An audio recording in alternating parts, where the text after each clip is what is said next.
That's all I'm saying. Xbox has also announced they're going woke too, and because of climate change, that they're adding a new feature to their default settings. So if you own an Xbox, you can upload this new program, and it will turn off after so long to save the environment, the power. And also they're saying the energy saving shutdown feature is going to have a slower boot time. Ted Cruz writes on Twitter, first gas stoves, then your coffee, now you're gunning for my Xbox. Isn't it crazy, though? Like, when we were kids, you were a rebel if you had, like, a leather jacket and a pack of cigarettes. Now you have, like, a full-powered Xbox and you're eating pizza rolls on a gas stove. I mean, it's crazy what they're doing, but we understand what this is. It's not that it's actually going to offset emissions, okay? The level of reduction is infinitesimal, but they're trying to recruit your kids into climate politics at an earlier age. Make them climate conscious now. Yeah, I didn't think of that. You're right. They're going after the children. Of course they are. But again, what's the point of video games? It's for kids to be kids. Now you sit down, pick up a controller, and they're like, by the way, the world's on fire. Ah! You know what I mean? You just want to play the game. Stunning intentional stupidity from Fox News. Before we break it down, more from Fox News. Xbox this is their climate change initiative. Some woke executive in Microsoft decided this was a good idea. That's my initial response to this whole story. Okay, so being carbon aware means reducing carbon footprint by optimizing updates and downloads to run at a time when the console can use the most renewable energy. So they're just trying to, it's, energy efficient timing to run the software update on your, okay, I have nothing else to say about this one. I think it's silly, but okay. Aware? Is that the best word? I'm really stuck on that language. Carbon aware? Like, I've been aware of carbon most of my adult life.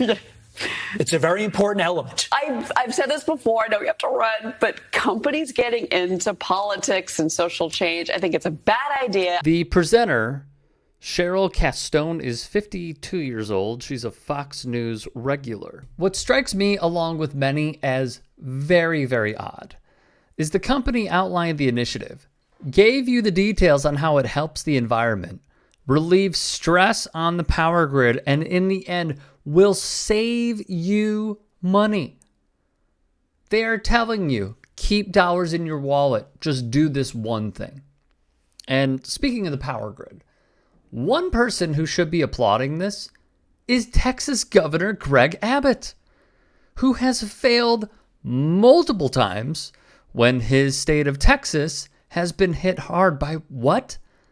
The environment. Now, also, David Dole, great dude, he broke down they're trying to indoctrinate kids and reach kids myth. Here's what he found. Let's just clear up a point here. So the average age of a gamer is actually 33 years old. Across all ages, 76% of players are over 18. This is all information from the ESA. This is the source of information when it comes to this sort of data. What also strikes me as insanely odd is looking back at the midterms, how this happened. It's going to be a big red wave no matter what people in the media say. You're feeling confident, Take all it right. to the bank. Democrats were supposed to lose big. We're going to see not just a red wave, but a red tsunami.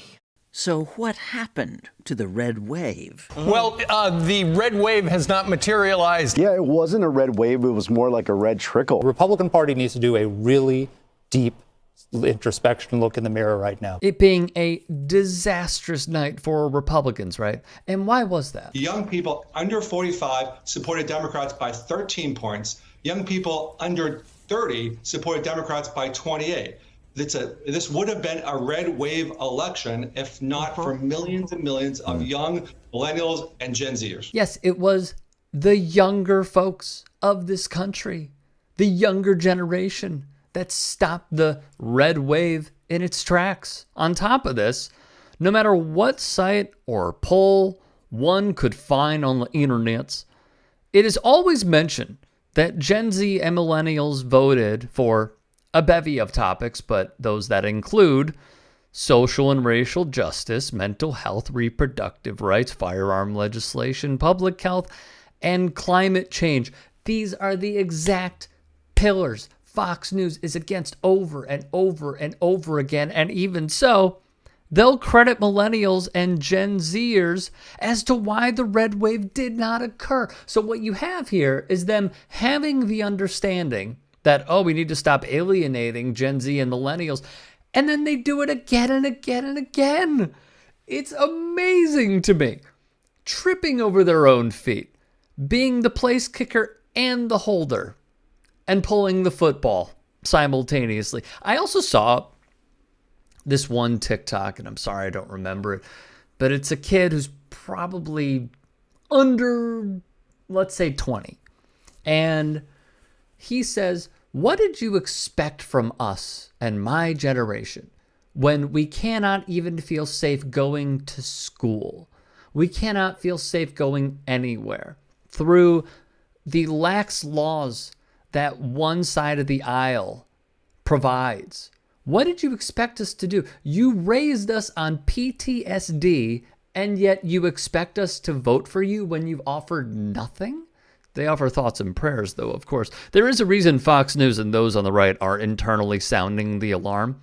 Study after study has shown Gen Zers are as progressive as they come, and they are changing the system for the better when it comes to wages, quiet quitting, wanting more out of life, especially from prospective employers. Like, these things are not hard. Yet one media member also showed the brashness and ridiculousness at which Fox News' Tucker Carlson goes deep in. In 2021, the CDC recommended that Americans shouldn't kiss chickens because of salmonella. Tucker got really mad about that. He hosted a poultry enthusiast to explain why that was wrong. In that same vein, federal agents took action against an Amish farm after their milk caused at least 2 deaths from listeria. Tucker was really mad about the federal overreach. He did not mention the listeria. There was this one week last year where he kept putting up pictures of hentai on the screen. He got really upset when pro-life Spider-Man was arrested. He once devoted half a monologue to explaining how Lee Harvey Oswald was a communist. Hillary Clinton said she liked WAP over 2 years after the song was released, so that got its own segment.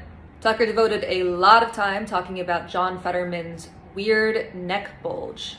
Eric Swalwell rode a camel one time, and that's bad for some reason. The CIA posted something for Pride, and Tucker said that the CIA had turned gay. And when Dr. Seuss was supposedly being canceled, Tucker, once again the most watched cable news show in the country, devoted most of his monologue to explaining the plot of the Sneetches page by page. What strikes me as odd also is this broad stroke of the woke brush that Fox News and conservatives really strongly peddling. You know, Colin Kaepernick, too woke. LeBron James, too woke. You know, the banning of U.S. history, burning books, anti-woke. Pointing out my gas stoves are a danger to society. Oh, that's woke. That's way too woke. Mr. Potato Head, that's woke. Can't deal. M&M's, too woke.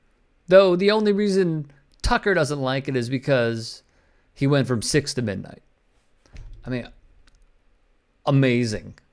Amazing stupidity.